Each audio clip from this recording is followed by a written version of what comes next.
Well, you didn't disappoint or let me down. It's just that you weren't as fun or good as I used to believe. You're a little less good on this time round. Odd, isn't it?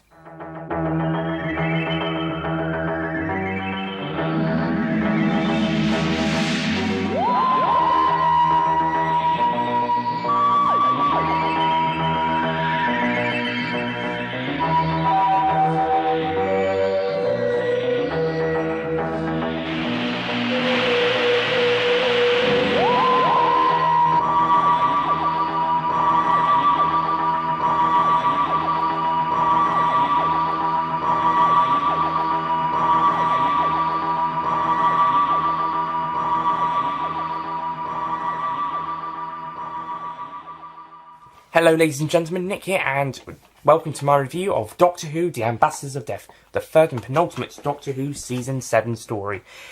And this used to be one that I really liked, one I really enjoyed, one that I thought was really good, possibly the second best of the series, if not the second best after Spearhead. But on the rewatch, I wasn't quite into it as I used to be. Which is odd, because usually I'm more into a story. Look at The Invasion, War Games, Spearhead from Space, Doctor and the Silurians. Last three stories I've been engaged more than the previously. Well, certainly with War Games and Silurians. Spearhead was probably just a little bit more. But that one's still pretty much near perfect on an execution-wise, so... But yeah, look at previous stories where I've enjoyed the story more on the rewatch. Enemy of the World's another one that springs to mind. And yeah, some of them did go down, like Savages, Macra Terror, Fury from the Deep. But quite a few of them went up, and sadly this one just... It wasn't the fact that it went down, it's the fact that it didn't stay where it was, which was good. It was really good, I really enjoyed it. But now I just like it. It's not as fun or enjoyable as I remember. The story's still really good. I think the problem is that they've stretched it to 7 episodes. And out of the 7 parts of the series, I thought this one would be the one that works the best at 7 parts. Now I think it's the one that works the worst at 7 parts. I think it really ought to have been 5 or 6 at most. But stretched out to 6 episodes. At least Silurians, when I was watching it, the 7 parts was actually... It actually worked. Maybe it could have worked better at 6, but it actually worked at 7 parts with a start, middle, end, and the setup it was building. Inferno, I'll let you know when we get to that review whether I think 7 parts is a good length for that one. I know Jack McCulloch thinks it's perfectly paced, and so he thinks that's fine. We'll see when we get to it. It might need those 7 parts to tell such a big story. I'll let you know on the rewatch. But after the rewatching in its review. But Ambassadors of Death, previously I thought this was the one that deserved having the most number of episodes out of the 3. Now I think it's the one that least deserves it. It really ought to have been just an episode or 2 more than Spearhead. Instead of, I think, 5 parts. Easily. Could have been 5 parts. Maybe even 4 if you at a push. But it's still a very good story. The plot is 2 astronauts get stuck in space, so the Earth believes, so they send someone up to try and rescue them. However, they're actually replaced by ambassadors, and the ambassadors then come down to Earth, but they're kidnapped by humans who seek to provoke a war between the humans and the aliens to try and get rid of the aliens. In some of the humans' case, certainly the guy behind all of it, he thinks it's his moral duty. He's trying to save the world in his point of view because he thinks the aliens are hostile and dangerous, even though it was accident. They don't intentionally be. They are only doing it when ordered to, and it's only they don't understand that touching humans can kill them as they're radioactive. They need radiation to survive. The ones on the ship seem to understand it, as they don't flood the humans that they keep there. They're fine when we see them. Meanwhile, there's a couple of other humans who are baddie humans who just want to use them for their own gain, profit. I think the second main villain, he's just who we see more of. He just wants them for his own gain when all hell breaks loose. He wants them to rob banks and stuff, get lots of money. It's actually the story is a pretty good spy thriller espionage-esque story with the sci-fi element thrown into it. So it's actually really good. It's some really good stuff, and the characters all work really well. The Doctor is great again. Jon Pertwee, I almost said Patrick Troughton for a moment. Whoopsies. Jon Pertwee does another great performance as the Doctor. He just continues to be so good. Caroline John is probably at her best as Liz Shaw, and Nicholas Courtney as Brigadier Lethbridge Stewart is also really great. And they just work off each other so well, as well as with other characters. The guy in charge of the Space Centre, he's a good character. He's done really well. The main villain, who turns out to be the main villain in the end, although you could sense he's a villain, or at least behind some of the activities early on, and even then we have this kind of fake deception that they were behind some of it, but then there seems to be even more other people behind other parts of it, and it all turns out just to be part of the same plan. But the main villain, he's good. You can understand where he's coming from. He does. You can see why he's doing this, but you just know that he's doing all of this is just, he's got the wrong perception. And I wish the Doctor had told him that at the end. Just like, he's asking, "Oh, you do understand why I had to do it?" And the Doctor said, like, yes, I understand. But you misunderstood what happened, and you went around about things all wrong. I understand your point of view, but you misrepresented that view. So I would like the Doctor just to tell him that. In fact, the ending is very rushed and just feels pretty odd. I'll get back to that, especially after such build-up. But yeah, and the other villain is just your typical London criminal who's working for a higher power, being paid to work for a higher power, who eventually gets arrested in the end. But it gives some friendly advice to help stop the main villains. But he's okay for what he is. I mean, wasn't a bad character. There isn't really that many other people of note to talk about. There's this politician guy, he dies halfway through or just after. Benton comes back in part 5. Yes, he's going to be a bit more of a regular character in the series from this point onwards, and he's good in his reappearance, but I think it's going to be from Inferno onwards that he's actually going to have a bit more involvement with the story. And there's this French scientist. I thought he was a Russian to be originally, but rewatching the story, I think he sounds French. He's actually French. He's okay for the bits he gets. Some of the henchmen, they're okay for what they have. The aliens are actually pretty cool, and it's nice to see that they're actually good aliens again. How the audience may have been tricked, a bit like with the Silurians in a way, that these aliens are not the baddies. Although in Silurian's case, some of them are not. They're not completely evil. They can be understood. Music in this story is pretty great. I think some of the sound effects aren't that amazing though. Like with Silurians, they didn't have the best sound effects, and same for Spearhead in some cases. But this still got some great music, and it looks great. The visuals are great. I think they take advantage of the location work a bit more in this series than they had in the 60s.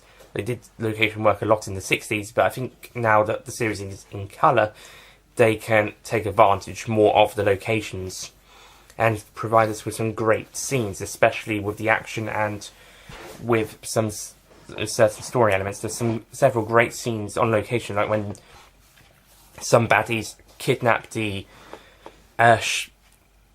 capsule from Unit, but then the Doctor stops those two baddies and takes the capsule back to base himself.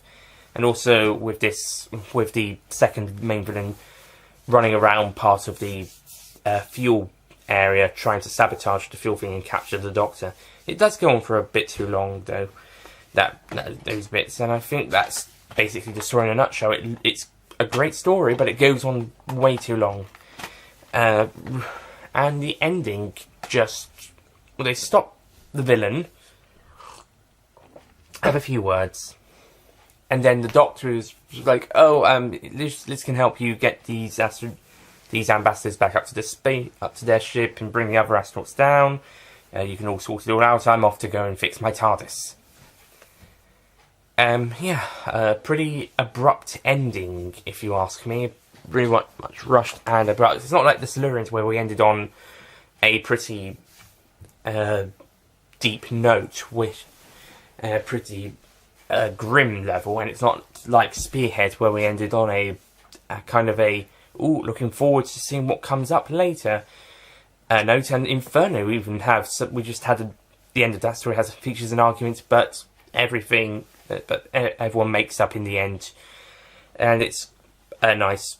But here it's just abrupt, so I don't know what happened. And again, if you took some of those earlier points out, if you took some of those shots out and shortened them, maybe we could have fixed the ending a little bit better. Maybe the Doctor could agree to fix help sort it all out. Just feels a bit odd. I think that's about it. I have to say also, this is the first time that we see the Doctor trying to repair his TARDIS. He was fixing Bessie at the start of the last story, and then this time round, this is the first time he's fixing his the TARDIS console, and something that we'll see a bit more of him do in the next next story and the next 2 seasons. Minus when the Time Lords are sending him out for all their own missions. Anyway, so the Ambassadors of Death, I like it. I think it's a good story. However, I used to like it more. I used to like it quite a bit, but now it's just good. It's a good story, but so far season 7's getting weaker, in my opinion. Every story is getting weaker, and to a point where a story. Mind you, I did like the Silurians more. I don't really watch, there's a little midget or something in here, but then this story went down a bit. And as for Inferno, I'm going to see when I rewatch it. I'm not the biggest fan of that story at time of recording, but maybe my opinion will go up when I see it again. Maybe it'll go down again. Could it be my least favourite of the season? Could it possibly be better than this? Maybe even than Silurians? Probably not Spearhead, but we'll see. I'll let you know in that review, but at the moment, Season 7 seems to have been dropping per story. And that slightly worries me. Starters used to like this one a lot, and now not so much. Maybe it'll swap around again at a later point. Second of all, if Inferno is weaker, then that doesn't spell good news for the end of the season. Thirdly, you'll know what my ranking is. It's pretty much the season backwards, or more or less. And fourthly, then I do consider this one my favourite at time of the first 7 seasons, but the best stuff is honestly at the start. And finally, doesn't have good signs for that much of the future, or present, I should say. But overall, Ambassador's Death, it's a good story. It's good. It's just too long. It's just too long, and I think they could have cut it down by an episode or 2. This is why you don't do 7-part stories when they're not actually needed to people, and I think that's what they learnt from this season. They didn't need to do 7-parters every story, minus Spearhead, so they cut it down a bit, and instead of having 4 stories and 3 of them being 7 parts, the next season would have 2 4s, 2 6s, and a 5, and then after that it'd be 2 4s and 3 6s up until the end of Pertwee's era. Anyway, so The Ambassador of Death, I'm going to give it a 8 out of 10.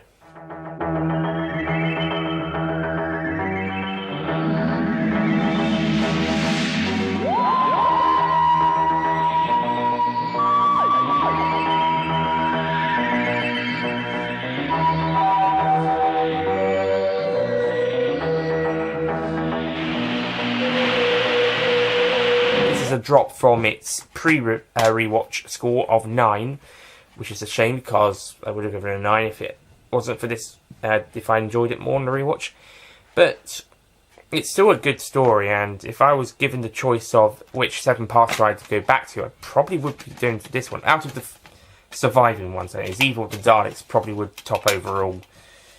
But even if this ends up being my least favourite of the season, it might still be given the choice of the 7-parters, I might just go back to this one because I used to have fond memories of watching it, even if it this time around wasn't so good. We'll see.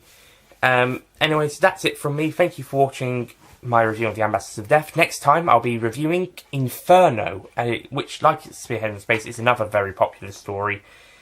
So, we'll see how that goes down. Like I said, I'm not the biggest fan of it at this point in time, but when I rewatch it, maybe we'll see. Maybe it'll go up, maybe it'll go down, I don't know.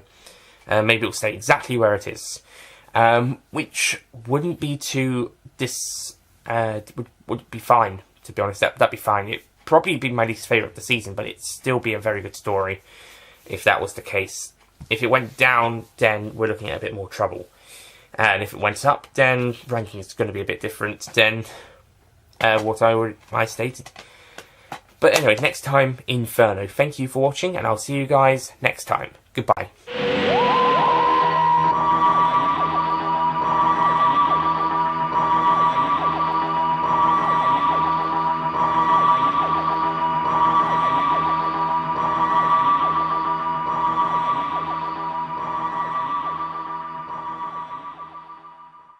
Don't forget to click below to subscribe to the official Nicholas Payne Retro YouTube channel.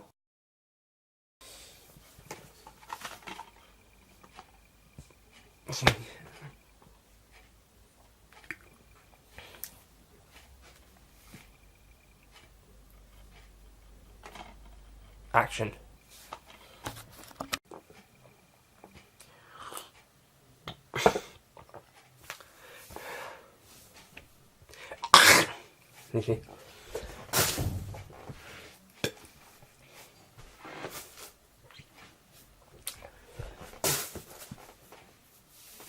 You should then, but you didn't quite get. Hang on, no, that's not right. But you misinterpreted. This is a slight drop. No, this is not a slight drop.